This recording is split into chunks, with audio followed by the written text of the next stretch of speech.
Tony going to Afghanistan. He goes to the plane with Rhodey and Happy. It's 27 years. And that's when Tony and Rhodey are having this conversation on the plane. Yep. And he's getting some sake. Tony wants some sake. Rhodey's like, no, I don't want any sake. No. Next thing you know, they got stripping. They're partying. They're partying. They're drunk. And they got the stripper pole. The stripper poles with the stewardesses. Yeah. They turn into steward. Before that, though, when you see the Audi, Tony Stark drives an Audi R8 in the film. It was part of a promotional deal with the MCU. Two other vehicles, the Audi S5 Coupe and the Audi Q7 SUV, also make appearances in the film. I think that concept has kind of gone away a little bit. Like, that was like a big deal, having a car in the movie. Like, they did that with that, and then the Transformers had the new... with the Chevys, with the Camaro, GMC, and then of the... Back to the Future, DeLoreans, yep. No, dude. Seriously. But the Bond films, the later Bond films were real big with the... Aston Martins. The Aston Martins. I bailed you out there, yeah. What the fuck, dude? All right. I don't even know how to make this interesting anymore, because every time I say something... I'm sorry. I'm sorry for hurting your feelings. You're not hurting my feelings. I have no feelings left to hurt. Scott has destroyed me. He's going to have a field day with this shit. Motherfucker. After you call him a shit stain.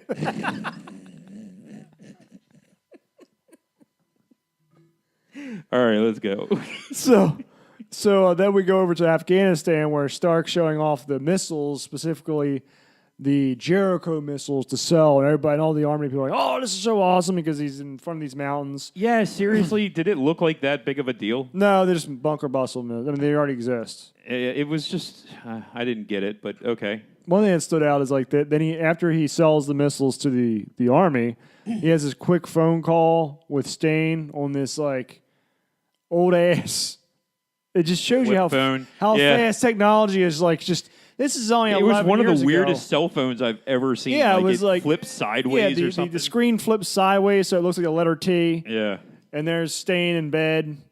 You know, I think I remember that phone, but it was like a gimmick phone, and it only lasted one.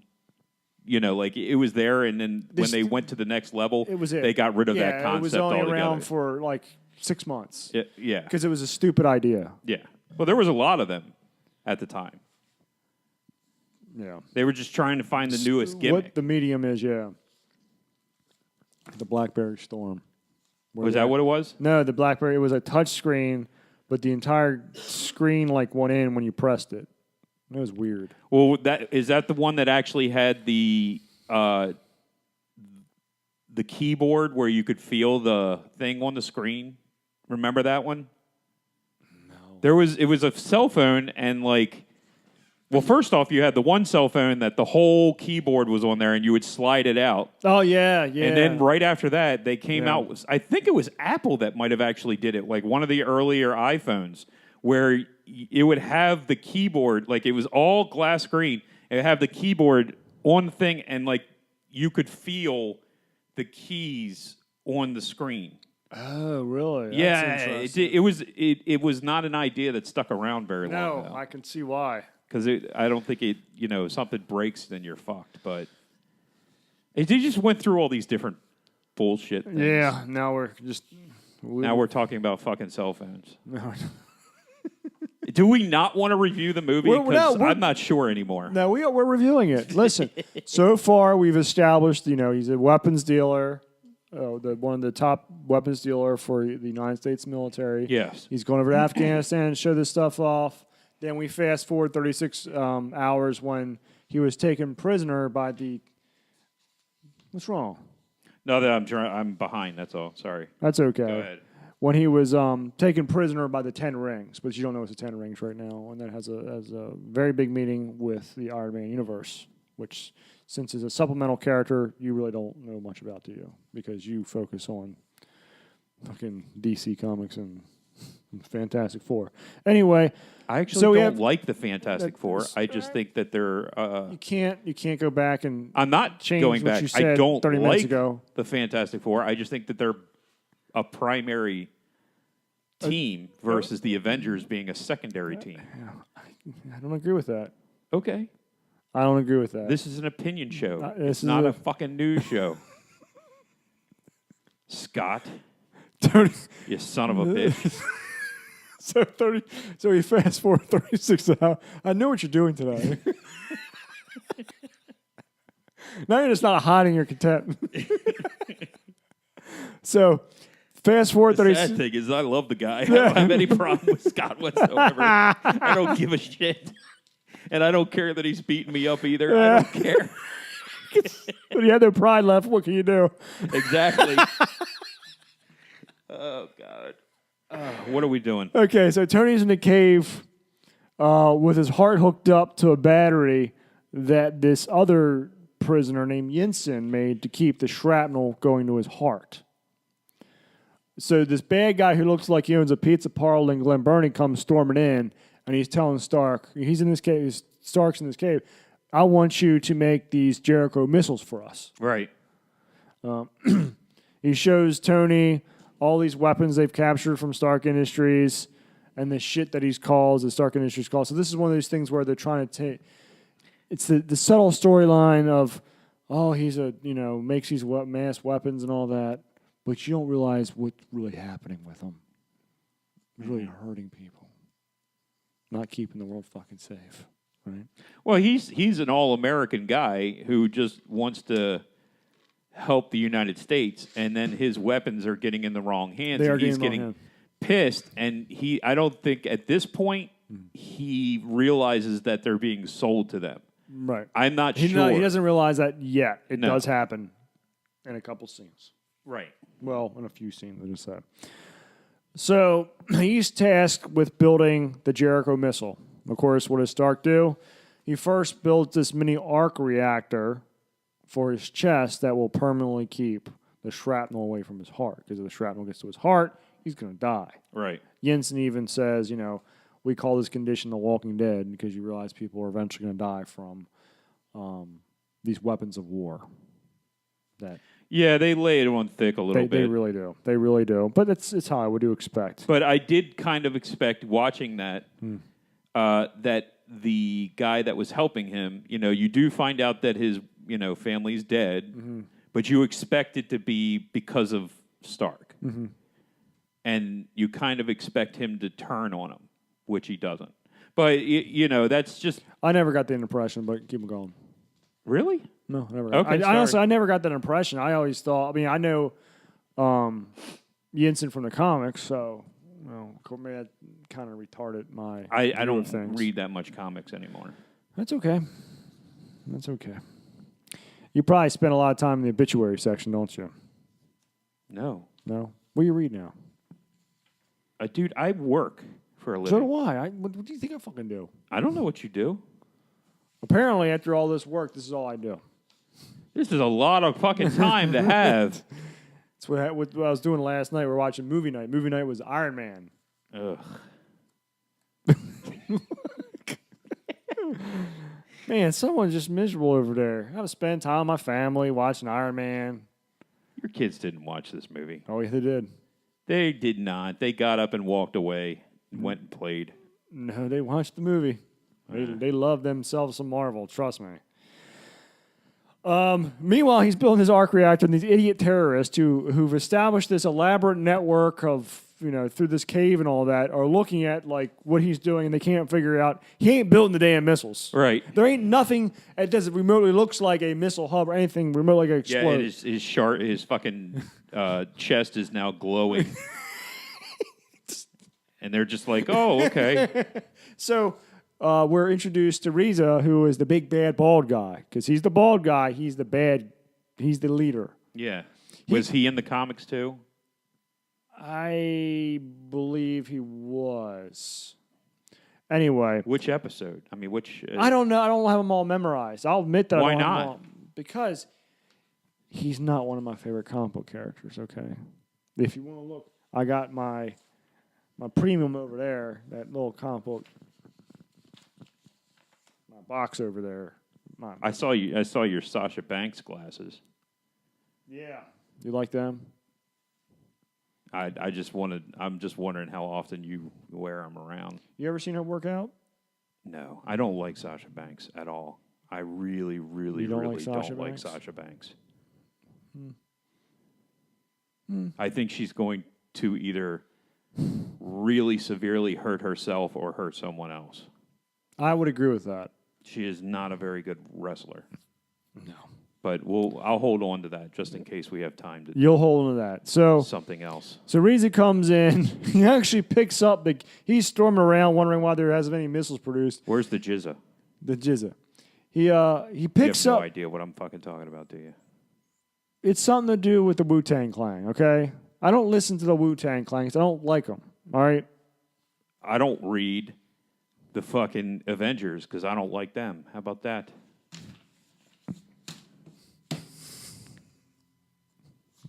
I don't read Batman anymore either because it's nonsense now. It's all nonsense. It's been taken over by a bunch of All 20-year-olds. of the fucking things suck. It's all been taken over by a bunch of 20-year-olds who just write bullshit. Okay, that's what it is. It is what it is. There's no intelligence anymore. Comics suck. So Reason walking around the cave, realizing there's nothing been built. He actually picks up the CAD drawings for the suit that he's building and just completely ignores it. But if you remember from the previous scene, like it was like one of those weird things where if you overlaid all the CAD but they were drawings, all then you could overlaid see on it. top of each other. You know, it's like he picks. Okay, I guess. You know? I guess so. So then he leaves. Then they quickly build the prototype Iron Man armor. Then all of a sudden, there's a scene where the terrorists see that Stark's no longer there. What's happening is Yinsen is buttoning him up. They're about to get him. The terrorists are on their way. And Stark has hot wired the door to the cave with some explosions. Terrorists try to get in. Blows up. That's when all hell breaks loose. Yinsen just runs off saying you need more time because they start uploading the code to the suit. Of course, there's a famous bar that goes across the screen that shows you how much has been uploaded. Why are you looking at me like that? I'm listening. So Yinsen's like, you need more time, picks up a machine gun, goes after terrorists by shooting it at the ceiling. And then Not they at them. completely fucking steal the Han Solo scene from Empire Strikes Back. They do. Explain that. He's running down the thing with the goddamn machine gun, and then he turns the corner, and there's a whole group of fucking terrorists right there. Right there. Just like Han Solo in Star Wars when he's running down after the stormtroopers, and he walks around the corner, and there's a group of fucking stormtroopers right there. You don't think that was a stolen No, scene? it's stolen. I mean, you know. So Yinsen gets himself killed. I think that was his name, Han Solo. Hans. I'm not totally sure, you know. I'm not an expert when it comes to Star Wars. You're really rattled, aren't you? So, so Iron Man Tony Stark powers the original Iron Man suit up, goes and blows the living shit out of everybody. Just blows them all up, torches all his weapons, and then flies out there, ends up crash landing in the middle of the desert. Yeah, it runs out of power. And Runs he out of just power, kinda crash lands, and the helicopters end up. Right around the fucking corner. Right around the that's corner. the best part. They're just happy. They were right. They were literally 2 miles away the whole time that he's been in this cave. Yeah, for 3 months. So, He like, was what there the for 3 fuck, months. Yeah.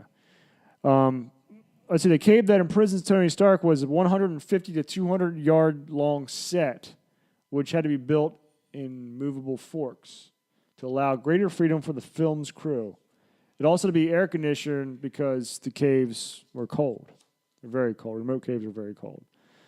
Yinsen mentions a meeting between himself and Tony Stark at a tech conference, which Tony doesn't remember because he's too drunk. This actually is the opening scene in Iron Man 3, the shitty movie that is called Iron Man 3. Oh, okay. And the Stark Industry weapons the terrorists are carrying are actual weapons, but mostly Is made... Yinsen in that? Did they bring back the same guy and have him in that scene? Yes, Sean Tobe. Oh, okay. That's really cool. I didn't know that. Yeah. The source code that appears on the computer screen in the Afghan cave is C programming language. You would know that. Yeah. And let's go on from there. This is interesting because this brings up like the whole villain conundrum as well, because you have the iron, the 10 rings, which are associated with probably Iron Man's most famous villain, Mandarin. Right. But Which that I did actually know about. Mm-hmm. And when the movie first came out, I either remember reading an article about it or I happened to try to find it on my own because I saw the image in the back of the cave. Mm-hmm. And I think I just tried to find what it was because I knew it was going to be like a bigger deal eventually. I just was. didn't know at the time. And the Mandarin, in my opinion, what they did with the Mandarin character was exceptionally disappointing. they just emasculated him. Yeah, I mean, Mandarin ended up with the fucking rings at one point in time with the Infinity Gauntlet, Yes, didn't he he? did. Yes, he did. Everybody ended up with it. Okay, apparently. I'm asking, you read the goddamn comics. I'm serious. Did he or did he not? No, I he thought didn't. No, he didn't. He never ended up with it. he never ended up with No, any he of the never- rings. Then what did he have? The power. You're talking about the Infinity Gauntlet. He never ended up with the Infinity Gauntlet. What did he have? He had 10 rings. He had 10 rings, but they weren't the Mandarin's powers come okay. from 10 rings, but they are not the Infinity Stone. That's why I asked. I don't Oh, know. I'm You're sorry. you're the one who read the fucking thing. I didn't. I asked the question. I'm sorry. So he didn't have the Infinity Gauntlet. So what were the 10 rings then? I don't know. They were just the 10 rings that like represented different powers he had. But it was none of them had anything to do with the Infinity Gauntlet stones. No. Okay, that's why I was asking because I Now- misunderstood that. I That's thought okay. that he had gotten the Infinity Gauntlet and that's where he was getting his power from. Oh, okay. No. The 10 rings are different. Because I thought he came after the Infinity Gauntlet. No, he was before the Infinity Gauntlet. Oh, He's okay. been around for a while. I didn't know. I didn't read Iron I'm Man. not shitting on him. I'm just letting you know. He's been around for a while. But let's talk about. So originally, Iron Man's Mandarin was supposed to be the film's villain, but John Favreau felt him to be too fantastic and dated, so he rewritten it. Dated? Yeah, dated. Wow. He cited Star Wars in case. I looked at the Mandarin more like how in Star Wars you had the Emperor, but Darth Vader is the guy you want to see fight. Then you work your way to the time when lightning bolts are shooting out of the fingers, and all that stuff could happen, but you can't have what happened in Star Wars. Return of the Jedi happened in Star Wars: A New Hope. Well, considering we both know that was the original plan. Yeah. But I don't know, dude. Like the Mandarin, I remember the little bit that I knew about the Mandarin was he was an extremely strong character. Mm-hmm. And he was pretty much a primary villain to Stark. Yeah, Stark, and I think, wasn't he involved? I don't know if he was Fantastic involved with Four? Avengers. I think he was involved with the Fantastic. I think. Was he involved with Strange? With Doctor Strange? He could 'Cause be, 'cause I know that- that there that's was that a lot of universe. crossover, especially Yeah. in the 80s. I think he was with Strange. I think you nailed it right there. Let's see. According to Favreau, it was difficult to find a proper opponent for Iron Man to face since he wanted the film to remain grounded in reality as much as possible. Like Yeah. a fucking flying suit. Yeah. It was decided to have a foe in the film who would serve as a parallel of Stark. Well-known enemies like Titanium Man and Crimson Dynamo were considered, but finally a lesser-known Ironmonger was chosen to be Iron Man's adversary. Which they never even use that name in the fucking movie, do they? No, they don't. No. He does reference, come on, Tony, we're ironmongers. Oh. At one point, that's about it. But as far as Mandarin goes, the organization that kidnapped Stark is called the Ten Rings, that compromise Mandarin's arsenal. Commandant Raza speaks of Genghis Khan in Asia. Commandant Raza is seen occasionally fiddling with ornate gold ring. The rings are worn by Stark, Stain, Rhodes, and Raza. That is to say, those in positions of power. So, and Raza says he's an alien cyborg, member of a space-powered gang known as Starjammers. Here, he's just the leader of the Ten Rings. Oh, okay. So they pick up Tony. He arrives in the tarmac to much fanfare. That's where we realize he's been gone for 3 months. Stain greets him for this press conference, and that's where we see Agent Coulson. Yes. Which I introduced. thought was kind of cool to see him for the first time, knowing how important he became. Very important, exactly. It was the way they wrote it was great. So Yeah. he has this big press conference, and that's when Stark says, "You know what? I am good. Stark Industries is going to stop producing these weapons of mass destruction." And that's when Stain's like, "Ho, ho, ho, our stock price is going to take a hit." Yeah. Do you like Jim Cramer? No, I think he's annoying. I think he's annoying too. He's just, he's a spaz. During the Mad Money so there's that Jim Cramer segment after the press conference happens, like, sell Stark Industries. They're not doing any more money.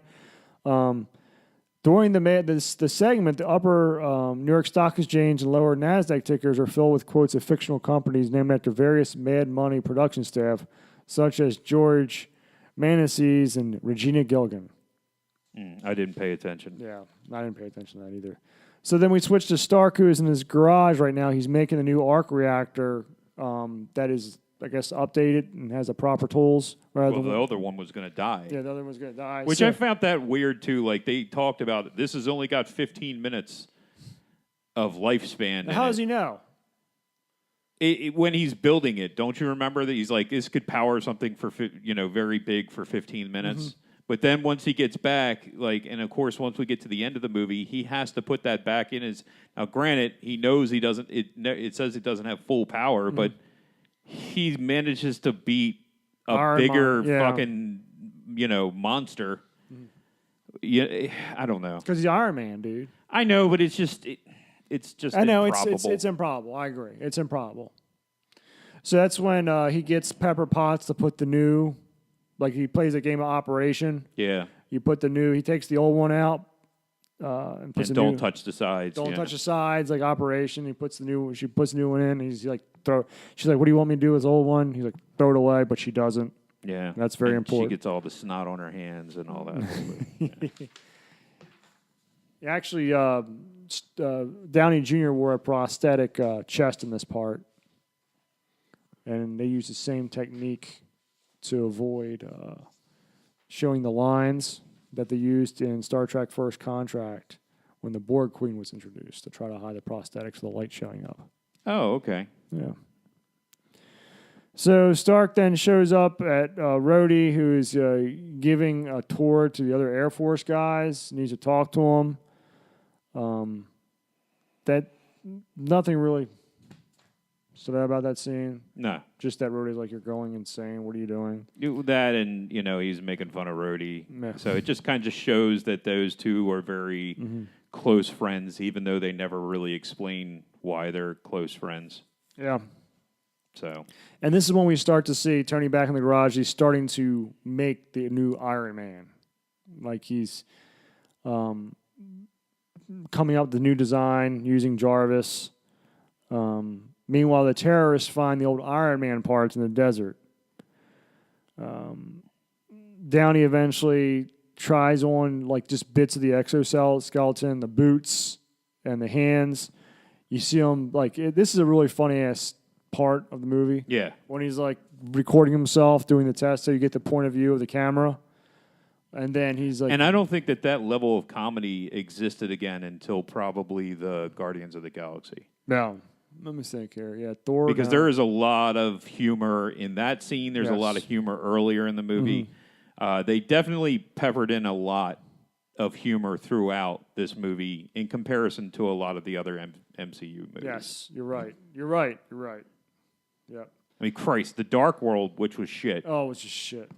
I don't know that there was really any real humorous scenes. I think there was a couple missed scenes where they tried to throw out a one-liner, but overall, it took itself way too seriously, and it was not a good movie to begin with. No. Versus then you had Guardians of the Galaxy, which propelled Ragnarok. Now, Ragnarok, on the other hand, fantastic. Much, much better film. Love Ragnarok. And a lot more comedy infused with the story. Yeah, Ragnarok was leaps and bounds different than the first two Thors. Yeah. The first two Thors were very dry. Now, that's the other reason I didn't like Captain America: The First Avenger. It was just so fucking boring. There was very plotting. It was very let's tell gray. a story, and I'm like, okay, I like the story, but at the same time, it's so fucking boring, dude. It is. And you're not lightening the mood like you did with Iron Man. Yeah, you gotta have that. Or Hulk. Even Hulk had a lot more I comedy never in saw it. But Hawk. You never saw the Incredible Hulk? I saw one of them. The one with Ed Norton. No, the other one. The Amp Lee one with fucking, oh, Jesus, what is that dude's name? He's a douchebag. That one. Yeah, Eric Bana. Yes, that one. Yeah. He's a douchebag. Yeah, I didn't like that guy. So anyway, this Tony tries taking off, but he ends up doing a backflip back. That into the wasn't concrete wall. MCU, by the way. That wasn't. No, that was No, before the MCU. That second one 2000. was. Incredible Hulk was. Yeah, the one that you just said was like 2000, 2001. That sucked.